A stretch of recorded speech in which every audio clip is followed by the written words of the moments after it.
Bom, aqui nós temos mais uma questão de modelagem. Nós temos uma situação, problema, e vamos modelar uma função capaz de resolver esse problema. No caso aqui, por muitos anos, o Brasil tem figurado no cenário mundial entre os maiores produtores e exportadores de soja. Até aí, nada relevante para o problema. As questões do Enem são assim, elas tentam fazer questões contextualizadas, e aí é um texto que meio que enche linguiça e tal, e você tem que extrair as informações relevantes desse texto para a resolução do problema. Vamos lá. Entre os anos de 2010 e 2014, houve uma forte tendência de aumento na produtividade. Entre os anos de 2010 e 2014, nós temos aqui uma informação. Passaram-se alguns anos. Será que isso é relevante para a resolução desse problema? Sim ou não? Não sei. Pode ser um dado relevante, pode não ser. A gente vai ter que terminar de ler a questão para poder avaliar se essa informação importa ou não. Então vamos lá. Entre os anos de 2010 e 2014, houve uma forte tendência de aumento da produtividade. Porém, um aspecto dificultou esse avanço. O alto custo do imposto associado... O alto custo do imposto ao produtor associado ao baixo preço de venda do produto. Ou seja, o cara está pagando um imposto muito alto e o preço de venda do produto é baixo. E isso é um problema para quem produz qualquer coisa. Mas será que isso é relevante para o problema? Vamos continuar lendo. Em média, um produtor gastava R$ 1.200 por hectare plantado. Hectare é uma unidade de medida diária. É um terreno plantado ali, uma quantidade, um pedaço de área ali, um pedaço de chão, né, específico, de uma área específica de chão, e ele gasta, em média, R$ 1.200 por hectare plantado. Então, se ele plantar um hectare, um quadrado daquele de um hectare, ele vai gastar R$ 1.200.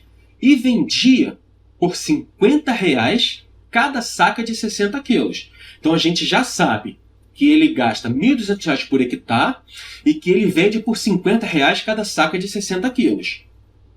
Ciente desses valores, um produtor pode, em certo ano, determinar uma relação de lucro que obteve em função das sacas de 60 quilos vendidas.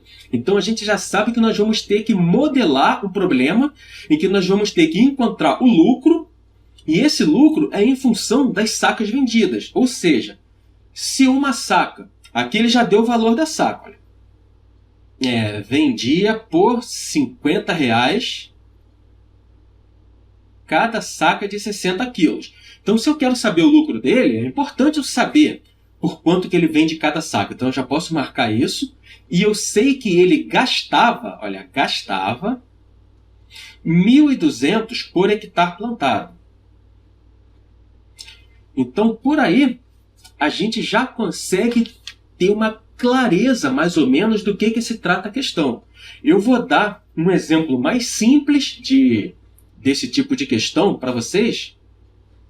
Vou dar um exemplo mais simples para vocês verem como que é fácil. Olha só. Deixa eu pensar aqui um exemplo simples. Se eu gasto R$100 para produzir camisas, eu gasto R$100 para produzir camisas, R$100 de luz. Minha conta de luz para produzir camisas é R$100. Ponto, R$100. E eu tenho lucro da venda de cada camisa R$10. R$10 eu vendo cada camisa, independente de por quanto eu vendo. O meu lucro é R$10. Se eu vendi uma camisa, eu tenho R$10 de lucro. E o meu preço que eu gasto de conta de luz por mês é R$100. Então, como é que eu modelo um problema para saber qual vai ser o meu dinheiro arrecadado por mês, o meu lucro baseado nessas informações? Vai ser os R$100 da conta de luz, negativo, vou tirar os R$100 da conta de luz e vou multiplicar por R$10 vezes a quantidade de camisas que eu vendi. Então vai ficar assim, vamos supor que a quantidade de camisas que eu vendi seja X. Tá? Então, em um mês, eu vendo X camisas. Cada camisa que eu vendo, eu tenho R$10 de lucro. R$10 de lucro em cada camisa. Sendo que todo mês eu gasto R$100 fixo da conta de luz. Então, gasto fixo R$100.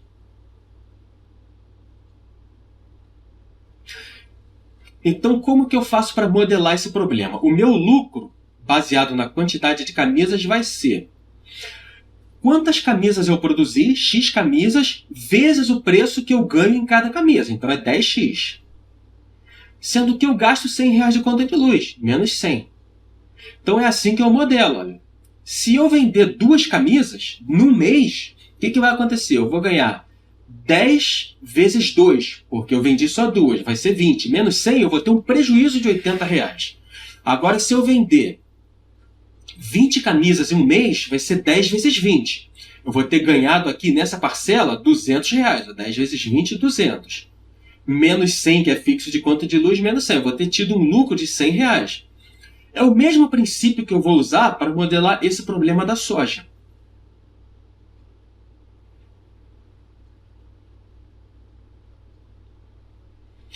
Então aqui, vamos continuar lendo aqui o problema. Ciente desses valores, um produtor pôde, em certo ano, determinar uma relação de lucro L que obteve em função das sacas de 60 quilos vendidas.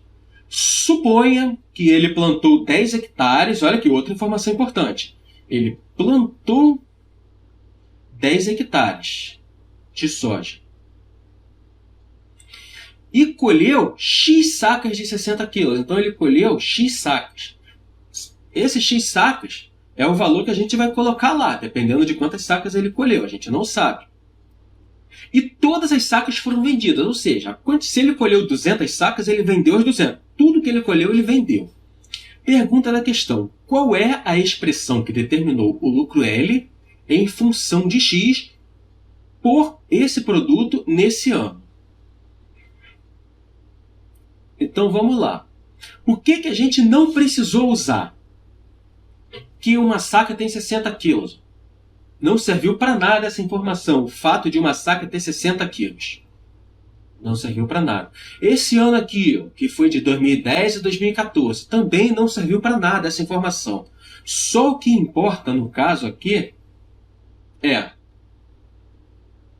L de X, que foi o lucro dele, o lucro total, em função de X. X, que é a quantidade de sacas,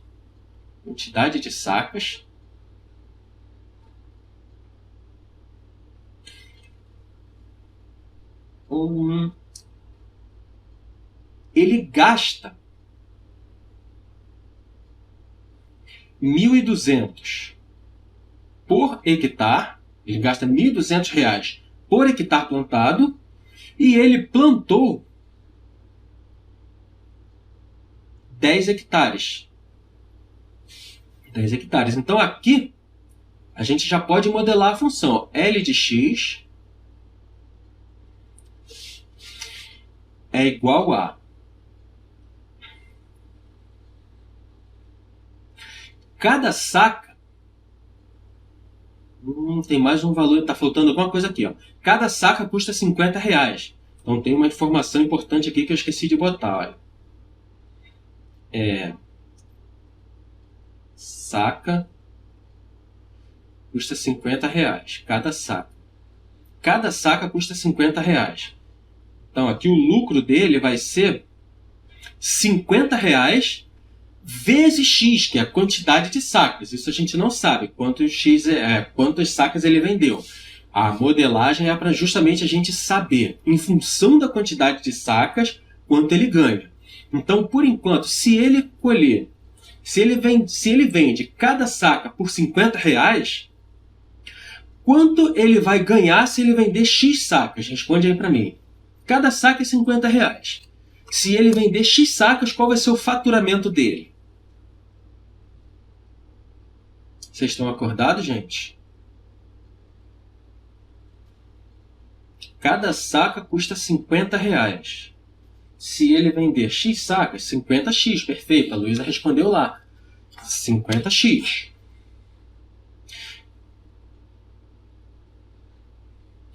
Só que ele tem um gasto também. Nem tudo é lucro, nem tudo é dinheiro entrando. Ele tem que gastar um dinheiro para ele produzir essas sacas.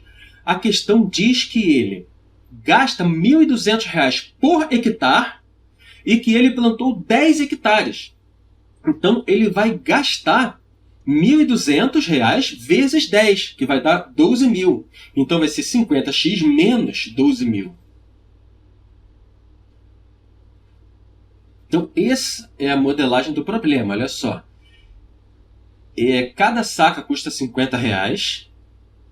Aqui o X é a quantidade de sacas que ele conseguiu colher, ele conseguiu produzir, menos 12 mil, que foi o total que ele gastou para plantar 10 hectares. Esse o problema nos deu. Então a modelagem do problema ficou assim. Qual é a resposta? Fala aí para mim. Qual letra é a resposta? Letra B, perfeito. Então, 50x menos 12 mil. Repara que tem algumas coisas aqui que pode confundir. Olha só. 50x menos 1.200. Se você esquecer de multiplicar por 10, você pode marcar essa. Você pode somar em vez de subtrair. Ele teve um gasto de 12 mil e não 12 mil a mais. Então você poderia marcar C sem querer. As alternativas são pegadinhas para você errar. E você tem que estar ligado nisso quando for fazer a prova do Enem. Vamos aqui para a próxima questão. Questão favorita de vocês, ó. Análise de gráfico. Olha aqui. O gráfico apresenta a evolução do crescimento de uma determinada árvore plantada a partir de uma muda com 1 metro de altura. Nessa evolução, a altura da árvore em metros é descrita em função do tempo medido em ano. Então, o que o gráfico deu para a gente? Olha só. Uma árvore foi plantada bem aqui no ano zero. Aqui, o eixo X, o eixo horizontal, é o eixo de tempo. O eixo do tempo. Deixa eu botar assim para caber na tela. Aqui embaixo é o eixo do tempo. Então, no ano zero, no primeiro dia, eu plantei uma muda de uma árvore e o eixo vertical é a altura dessa árvore. Então, eu peguei uma muda com 1 metro de altura, suponha que isso aqui seja uma árvore de 1 metro de altura, e plantei ela. Essa árvorezinha que vocês estão vendo aí embaixo da minha foto aí falando, no meu vídeo. Plantei ela 1 metro de altura. Então, no ano zero, a árvore tinha 1 metro de altura, porque isso foi o início do problema. Conforme o tempo foi passando, a árvore foi crescendo. Essa interpretação de gráfico é muito importante. Cai várias questões, costuma cair em todo Enem pelo menos uma questão de interpretação de gráfico. Então, quando se passou meio ano, que é 0,5 anos, 6 meses, se você olhar por aqui, ela ainda continua com zero. De repente, teve um crescimento bem sutil, que devido a limitações aqui gráficas, a gente não consegue perceber. Mas se você olhar aqui, ó, com 1 ano plantada, a árvore já cresceu um pouquinho. Olha. Ela estava com 1 metro, já cresceu um pouquinho. Isso daqui é 1 ano plantada. Passou 1 ano e meio, a árvore ó, já está com entre 1 metro e 1,5 metro. Entre 1 metro e 1,5 metro, 1 metro e 250 centímetros. 1 metro, 1,25 metros. Aqui, ó, 1 ano e meio, a árvore pegou 1,25 metros. Tendo se passado 2 anos, a árvore está com 1,5 metro. Vocês estão entendendo o gráfico? Vocês têm que ser capazes de olhar o gráfico e entender. O eixo X é quanto tempo se passou, o eixo que está deitado aqui, das abscissas, é quanto tempo se passou, e o eixo vertical é a altura da árvore. Então, eu vou fazer uma pergunta para vocês. Com 4 anos, 4 anos depois que eu plantei a árvore, qual é a altura da árvore? Mais ou menos, depois de 4 anos plantadas. Responde aí para mim no chat. Quero ver se vocês estão conseguindo interpretar bem esse gráfico. Até 4 metros? Depois de 4 anos, vamos ver. Alguém respondeu 4 metros aqui. Então, olha só. 4 anos está aqui. Aí para nesse ponto aqui. Se eu seguir para cá no X, olha só. Quase 4 metros. Exato. Então, depois de 4 anos, quase 4 metros. Depois de 2 anos e meio. Qual a altura da árvore depois de 2 anos e meio? 2 metros. 2 metros, perfeito. Então vocês entenderam o gráfico. Olha só, alguém respondeu no chat 2 metros, a Diana confirmou. Alguém respondeu por áudio 2 metros, a Diana confirmou no chat 2 metros. Então, depois de 2 anos... 2 anos está aqui. A árvore estava... Pera aí, não. Eu perguntei quantos anos? 2 anos e meio, não foi? Depois de 2 anos e meio, a árvore está com 2 metros. Depois de 2 anos, a árvore está com 1,5 metro. Então, a pergunta da questão é baseada nisso. Eu não li a pergunta da questão ainda. A pergunta da questão está aqui embaixo. No período de 1 ano, a contar a partir do instante em que a... No período de 1 ano, contado a partir do instante em que a árvore tinha 2 anos e meio de plantio, a variação da altura dessa árvore em metros teve o valor compreendido entre... Então, o que essa pergunta quer dizer? No período de 1 ano, contado a partir do instante em que a árvore tinha 2 anos e meio. Deixa eu dar um zoom aqui no gráfico. 2 anos e meio. Está bem aqui, 2 anos e meio. Deixa eu marcar aqui, 2 anos e meio. E ela quer saber, contando 1 ano a partir de 2 anos e meio. 2 anos e meio mais 1 ano... Então, vai até 3 anos e meio. Então, ela quer saber o quanto a árvore cresceu. Aqui de 2 anos e meio até 3 anos e meio. Porque o que é que ela pergunta? No período de 1 ano, contado a partir do instante em que a árvore tinha 2 anos e meio de plantio. Então, a árvore com 2 anos e meio está aqui, mais 1 ano, 3 anos e meio. Então, ela quer saber quanto a árvore cresceu nesse período aqui, de 1 ano. Agora, eu vou dar um zoom no gráfico para a gente... enxergar melhor isso daí.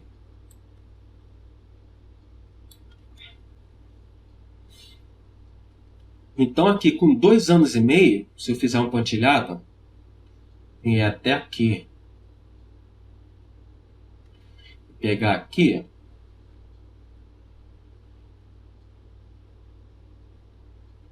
a altura da árvore estava aqui, 2 metros.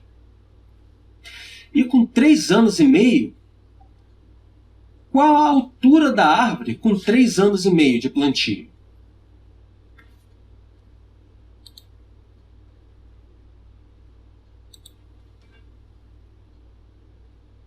Três metros e meio. 3 metros e meio. Então vamos lá, com 3 anos e meio.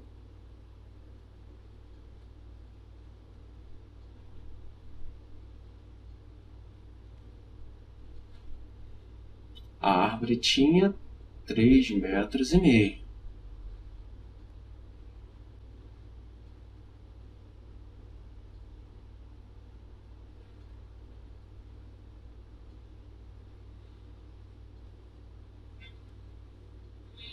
É isso mesmo. Vamos confirmar aqui a leitura da questão.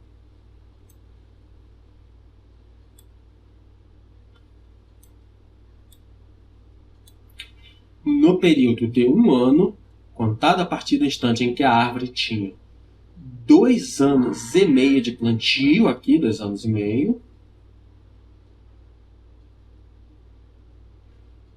a variação da altura da árvore em metros teve o valor compreendido entre... Então, no final desses 2 anos e meio, certinho, a árvore estava com 3 metros e meio de altura. Se a árvore tinha 2 metros e meio e cresceu até 3 metros e meio, se a árvore, quer dizer, 2 metros e meio não, se a árvore tinha 2 metros e cresceu até 3 metros e meio, quantos metros essa árvore cresceu?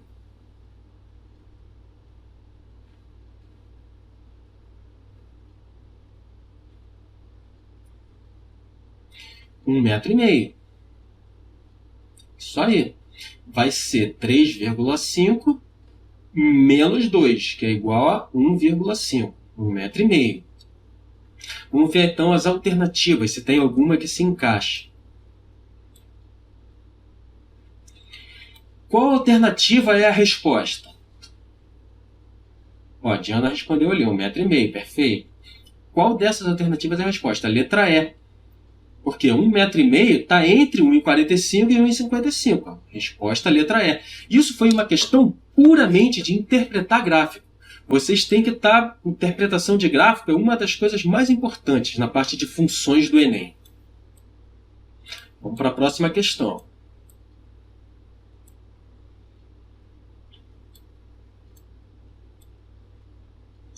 Essa é uma questão bem típica de função de primeiro grau.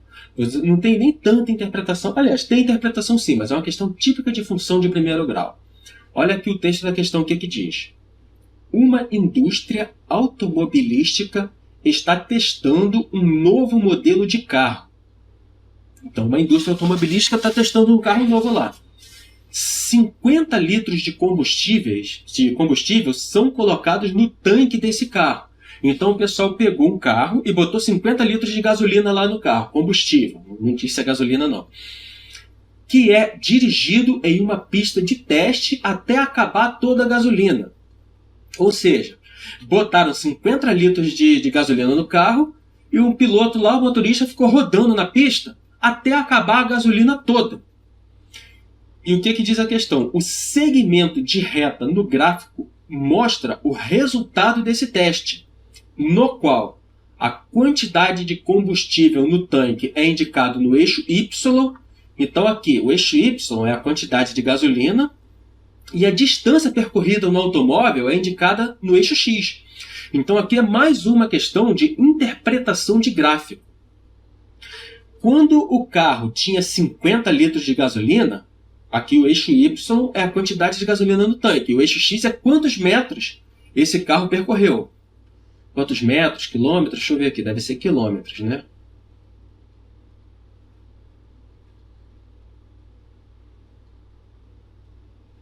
Só diz que é a distância percorrida, não diz se é metro, quilômetros, não. Então, vamos supor que sejam metros, então, quilômetros.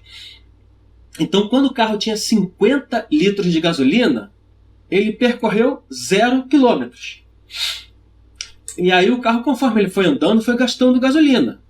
Então, quando chegou aqui, nos 100 quilômetros, ele tinha a mais ou menos 40 litros de gasolina. Continuou gastando. Quando chegou aqui no 200 quilômetros percorrido, só sobrou 30 litros de gasolina no tanque. Essa que é a interpretação desse gráfico. Dependendo de quanta gasolina o carro gastou, eu sei quantos quilômetros ele andou. Então, isso é um gráfico de quê? Da distância percorrida, do gasto de gasolina em função da distância percorrida. Aqui o eixo X é a distância percorrida e o eixo Y é quanto de gasolina que o carro consumiu. Então vamos lá. Se ele percorreu 0, o tanque estava cheio, 50 litros. Se ele percorreu 100, o tanque só estava com 40. E assim vai. E qual é a pergunta da questão? A gente vai ter que ler a pergunta da questão para a gente saber o que a gente vai fazer, agora que nós conseguimos interpretar esse gráfico. A pergunta da questão é... A expressão algébrica que relaciona a quantidade de combustível no tanque e a distância percorrida pelo automóvel é... Então, o que ele quer? Ele deu um gráfico para a gente. Que tipo de gráfico é esse? Você olhando para esse gráfico. Esse é o gráfico de que tipo de função? Responde aí para mim.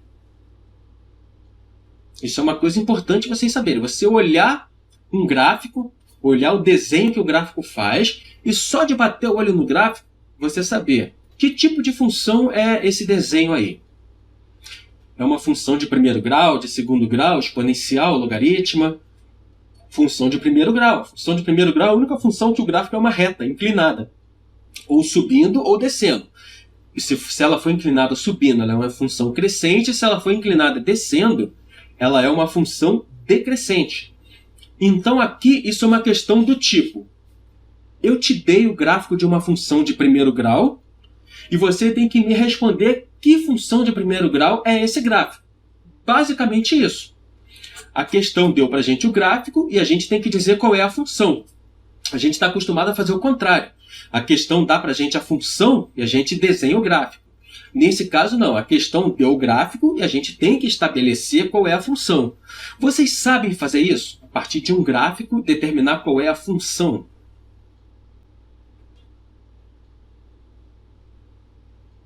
Eu não lembro se eu cheguei a ensinar isso na aula passada, mas acho que ensinei sim.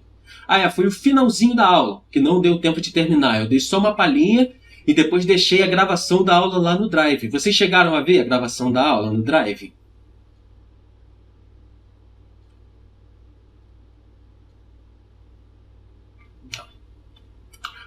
Não. A Diana não viu, a Naara disse que sim, que viu.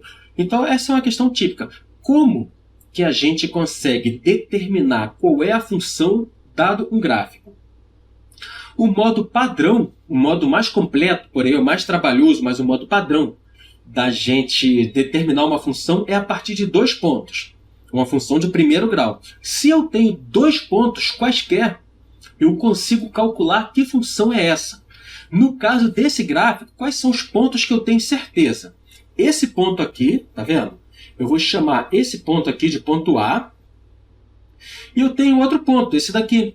Eu vou chamar esse ponto aqui de ponto B.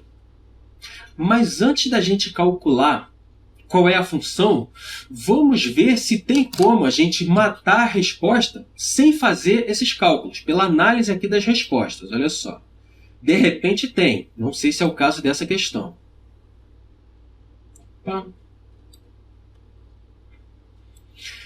Aqui é uma função crescente ou decrescente? Responde aí para mim se essa função é crescente ou decrescente. Deixa eu aumentar aqui o... Decrescente. Decrescente. Perfeito. Alguém respondeu decrescente porque da esquerda para a direita, se isso aqui fosse uma rampa, eu estaria descendo a rampa. Então ela é uma função decrescente. Uma função de primeiro grau, ela tem esse aspecto aqui, olha. Y é igual a ax mais b. Se a função for crescente, esse a é positivo. Se a função for decrescente, esse a é negativo. Então eu já sei que no caso dessa função específica, o a é negativo. Então nós podemos eliminar as respostas em que o a seja positivo. Deixa eu botar aqui nas respostas, olha. Essas são as respostas. Quais são as que a gente pode eliminar logo de cara? Vamos supor que eu só sei isso e eu vou chutar a questão. Mas eu vou dar um chute que eu vou ter uma probabilidade maior de acertar. Então, quais eu posso eliminar aqui, baseado nessa informação de que o A é negativo porque a função é decrescente? Fala aí. A, D e E. Quem respondeu? Alguém respondeu que é A, D e A, E. A D eu posso eliminar. Porque o a propósito, vamos trabalhar aqui. Quanto vale o A nessa questão? Na aula passada a gente viu pra caramba isso. Dizer quem é o A, quem é o B. Quem é o A aqui na letra D? Nessa função aqui. Quem é o A? X sobre 10. Não, X não faz parte do A. O A é 1 sobre 10. O formato da função é isso daqui, ó, ax mais b. Então, 1 sobre 10 vezes x dá x sobre 10. Então, o a, que é 1 sobre 10, é um número positivo. A gente pode eliminar. Quem é o a aqui na letra E? A é igual a... Vamos lá, pode desmutar o telefone e falar. Não fica com vergonha, não. Quem quiser botar no chat, pode botar também. 1 sobre 10, perfeito, é a mesma coisa, 1 sobre 10. Então essa a gente já pode eliminar. Agora, quem é o A nessa daqui, na letra A? Menos 10. Menos 10. Então, como a função a gente já sabe que é decrescente, então essa a gente não elimina, o A é menos 10. Na letra B, quem é o A? Menos 1 sobre 10. Menos 1 sobre 10. Então essa a gente não pode eliminar, porque a gente já sabe que o A é um número negativo. E aqui na letra C, quem é o A? Menos 1 sobre 10. Menos 1 sobre 10, perfeito. Então nós já eliminamos aqui duas respostas. Então se você só lembrou disso na hora da prova, já tem chances maiores de chutar certo, porque você já eliminou duas. Outra coisa importante de função de primeiro grau, que só de olhar para o gráfico de uma função você pode extrair o valor de B. Só de você olhar para essa função você sabe quem é B. Quem é B nessa função aqui? Lembra da primeira aula.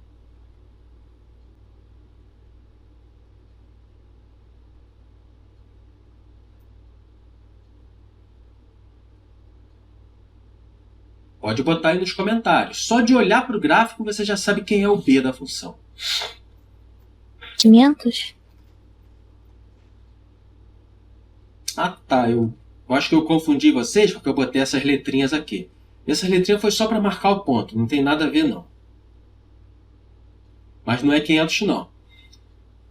Eu botei esse B aqui, mas acabou confundindo. O B que eu estou falando é esse B minúsculo aqui da função. Só de você olhar para cá, para o gráfico, você já consegue saber quem é o B. Alguém tem alguma noção?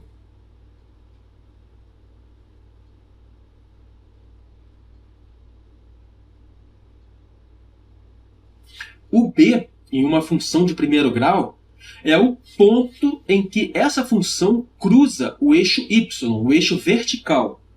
Então, esse aqui é o B. Aonde que essa função cruza o eixo Y?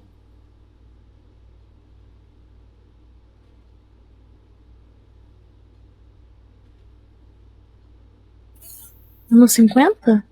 Perfeito, no 50. A função cruza o eixo Y bem aqui. Então, em uma função de primeiro grau, o B sempre é aonde a função cruza o eixo Y. Se a função cruza o eixo Y no menos 20, o B é menos 20. Se a função cruza o eixo Y no zero, o B é zero, e assim por diante. Então a gente já sabe que o B é zero.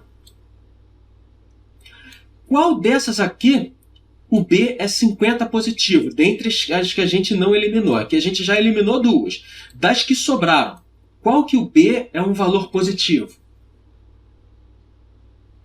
Qual que o B é um valor positivo? Não. Qual que o B é igual a 50? A letra B. A letra B é a única que o B é igual a 50. Então, olha, o A é um número negativo, A menor que zero, e B igual a 50. Então, a gente não precisou calcular. A gente poderia fazer a conta para descobrir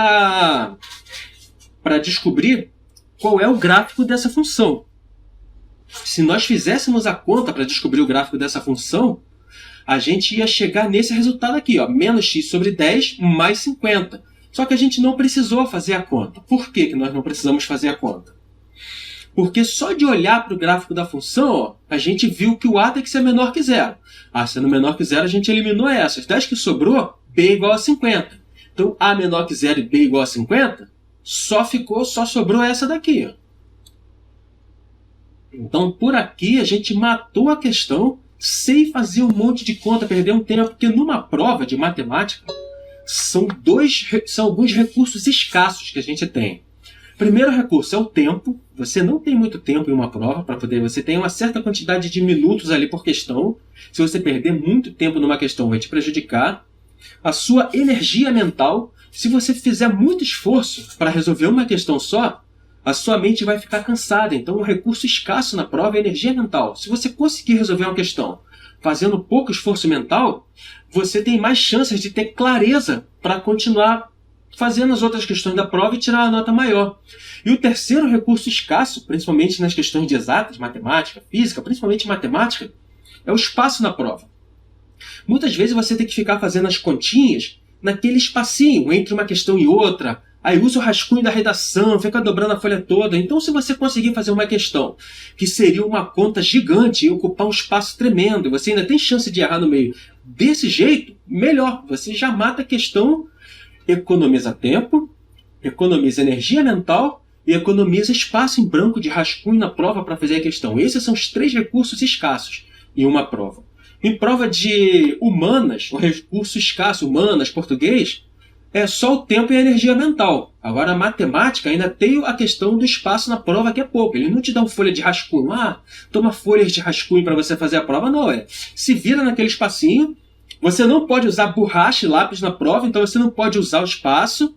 Apagar e não pode. Você vai ter que escrever seu rascunho à caneta. E se você fizer uma conta muito grande, você desperdiça espaço. Vamos lá para a próxima questão.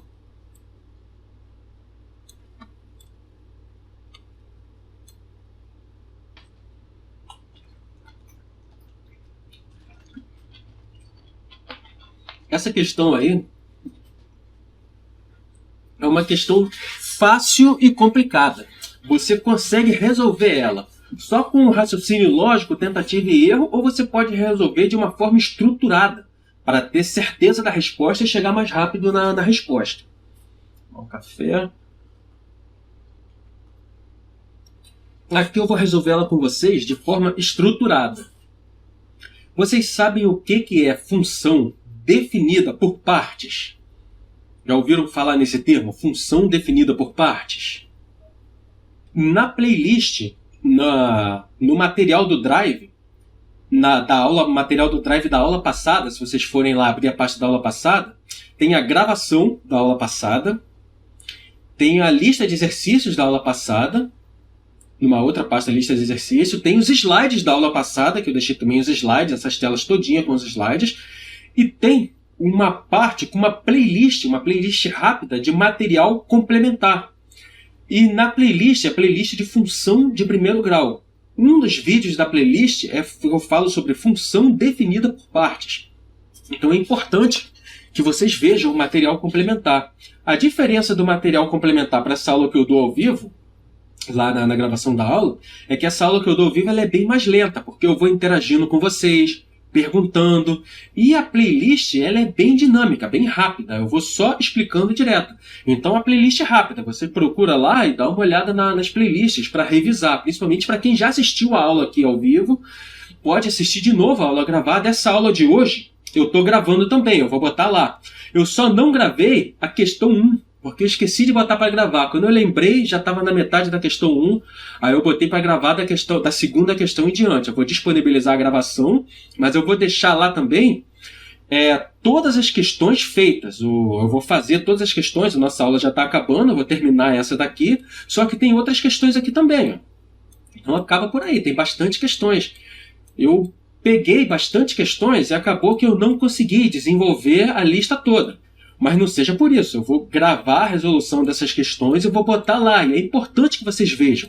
Principalmente a aula de resolução de questões é o que tem de mais importante para qualquer prova, não só Enem, resolução de questões. Então eu vou finalizar essa questão aqui com vocês hoje. Isso aí, a Regiane falou que é bom saber. Vou finalizar essa questão com vocês hoje.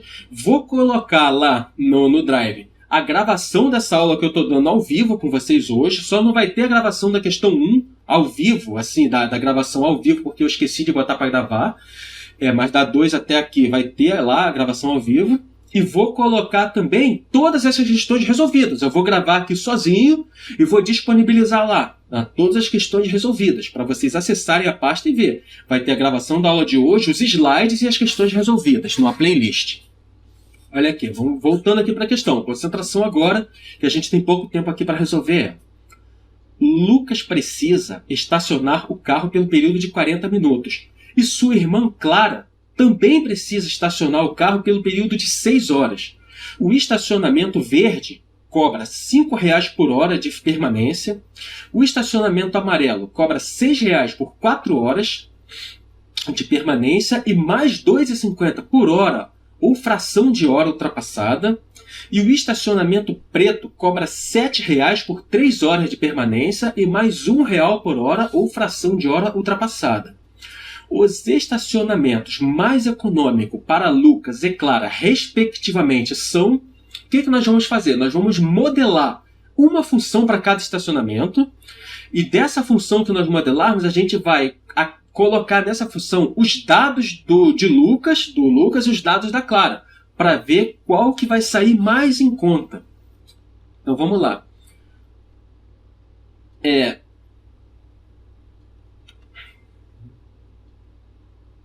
Estacionamento verde.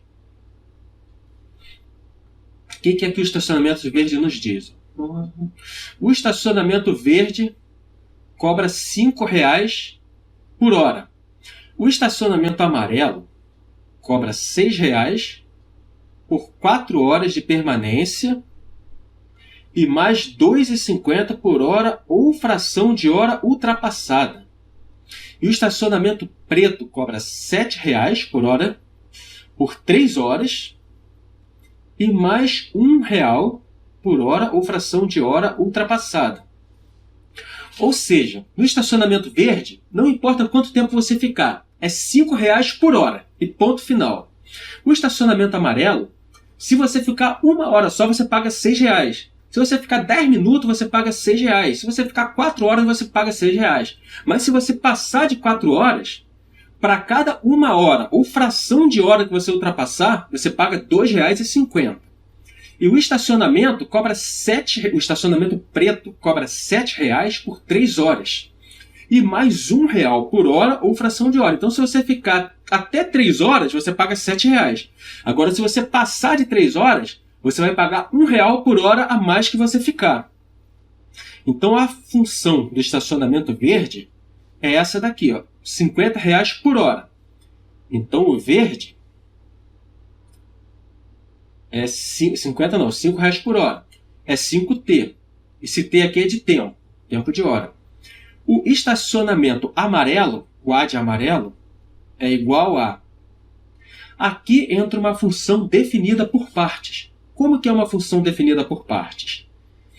O estacionamento cobra o amarelo. Você vai pagar R$6 até 4 horas. Então, você vai pagar R$6 independente do tempo. Vírgula, se o T for menor ou igual a 4 horas. E você vai pagar R$6 mais, olha, se você até 4 horas. Se você ficar, por exemplo, 5 horas no estacionamento amarelo, você vai pagar pelas 4 primeiras horas, você vai pagar os R$6 e as horas a mais que você ficou além além das 4 horas, você ficou 5 horas, vai ser o tempo menos 4. No caso, 5 menos 4. Quer dizer que você ficou 1 hora a mais. E por essa 1 hora a mais, você vai pagar R$2,50 para cada 1 hora a mais. Então, nesse caso, você vai pagar o tempo menos 4 vezes R$2,50. Isso se o T for maior do que 4. Então, por exemplo, no estacionamento amarelo, se você ficou 3 horas, 3 é menor do que 4. T é igual a 3, então você vai pagar R$6. Se você ficou 7 horas, por exemplo, você vai pagar R$6 mais 7 menos 4, que é a quantidade de tempo que você ficou a mais. 7 menos 4 é 3, então quer dizer que você ficou 3 horas a mais. 3 vezes R$2,50, porque para cada hora a mais é R$2,50 que você paga. E no estacionamento preto, é uma função definida por partes também, olha. Você paga R$7 se o tempo for menor ou igual a 3, e você paga 7 mais tempo menos 3, esse tempo menos 3 é para você saber quantas horas você ficou a mais. Se você ficou 10 horas no estacionamento, você vai pagar 10 menos 3, então você ficou 7 horas a mais. Vezes 1. Esse 1 é porque é R$1 cada hora a mais. Isso se o T for maior do que 3. Aqui do lado, a gente pode fazer uma tabelinha. Deixa eu apagar esse aqui que está atrapalhando. A gente pode fazer uma tabelinha assim, olha. Lucas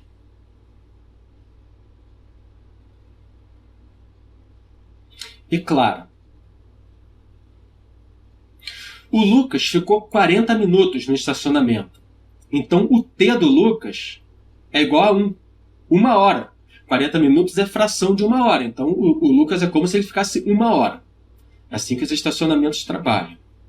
E a Clara, o T da Clara é 6. Então, a Clara ficou 6 horas.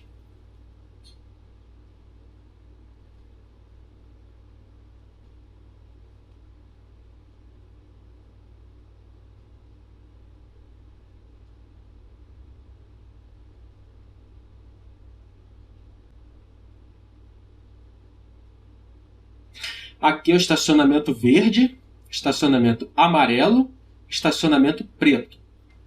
No estacionamento verde, o Lucas ele gastou 5T. O T do Lucas é 1. Então ele gastou 5 vezes 1, que é igual a 5. E a Clara gastou 5T também. 5 vezes T, o T da Clara é 6, que ela ficou 6 horas. 5 vezes 6, 30. Então o Lucas gastou R$5 no estacionamento verde e a Clara gastaria R$30 no estacionamento verde. A gente quer saber qual é o mais barato. Estacionamento amarelo. O tempo do Lucas é 1. O Lucas ficou 1 hora. 40 minutos para estacionamento é fração de 1 hora. Então a gente considera 1 hora. No estacionamento amarelo, qual das duas situações a gente vai usar para o Lucas? T menor que 4 ou T maior que 4? Responde aí para mim. A de cima ou a de baixo?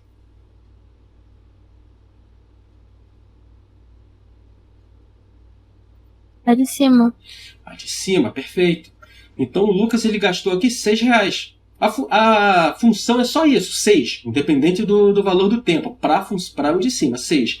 E a Clara, como ela ficou 6 horas, 6 é maior que 4, é a função de baixo. Então na Clara vai ser 6 mais T menos 4.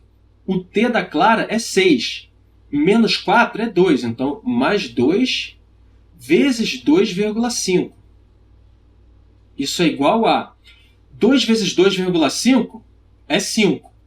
Mais 6, 5 mais 6, 11. Então aqui a Clara gastou 11.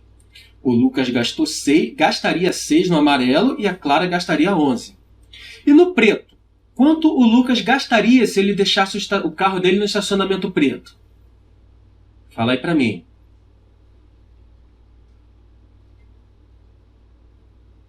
7. 7, perfeito. E a Clara, quanto ela gastaria se ela deixasse o carro no estacionamento preto? É só a gente substituir. Como a Clara ela ficou 6 horas, 6 é maior do que 3, a gente vai usar de baixo. É isso aqui que é a função definida por partes. Para a Clara, a gente vai usar essa expressão aqui de baixo. Então a Clara vai ser 7 mais T menos 3, o T da Clara é 6, 6 menos 3, 3. 3 vezes 1. 7 mais 3, 10. A pergunta da questão é: qual é o estacionamento mais econômico para o Lucas e para a Clara, respectivamente? Para o Lucas, qual é o estacionamento mais econômico? Fala aí para mim. Verde. Verde, perfeito. E para a Clara, qual é o estacionamento mais econômico? O preto. Preto. Então as respostas são verde e preto. Tem aqui verde e preto? Tem, letra A. Verde e preto. Pronto, eu vou finalizar aqui a aula, próximo professor entrar. E relembrando a vocês, a gravação dessa aula de hoje eu vou deixar no Drive, a gravação ao vivo da aula de hoje eu vou deixar no Drive. E vou deixar também no Drive a playlist com todos os exercícios. A gente tinha bastante exercício aqui para fazer na frente, pela frente hoje. Tudo isso aqui é exercício de função de primeiro grau, interpretação de gráfico. É muito importante essa questão. Então eu sugiro que vocês entrem. Provavelmente eu vou deixar isso amanhã. Não vou conseguir finalizar isso tudo hoje não. Hoje eu vou ver se eu boto os slides e amanhã já vai estar tudo prontinho lá no Drive. Marcelo Matemática para vocês, tá bom, gente? E muito obrigado pela atenção de vocês, pelo tempo e pela participação de vocês na aula. Valeu, gente! Valeu, professor. Obrigada.